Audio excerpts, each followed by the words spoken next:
на форуме много гостей, партнеров Вот удивительно. нашей и страны, и республики, и города Казани.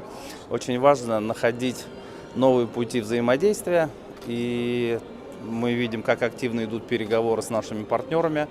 Поэтому я, как мэр города, искренне рад приветствовать всех наших гостей и верю, что на площадке Казан-саммита состоятся новые договоренности, которые выведут наш бизнес, наше партнерство на новый уровень. Ну и, конечно же, завтра мы в преддверии такого большого мероприятия, как закладка камня в нашу соборную мечеть, и в субботу 1100-летия принятия ислама на Руси. Такое большое знаковое событие, поэтому мы искренне рады, мы к этому готовились, как всегда. На карте мира больше 220 стран, которые входят в ООН, поэтому мы каждому новому партнеру рады. И в такое, еще раз подчеркну, непростое время, конечно же, важно сохранять и отношения, и новые возможности для точек роста.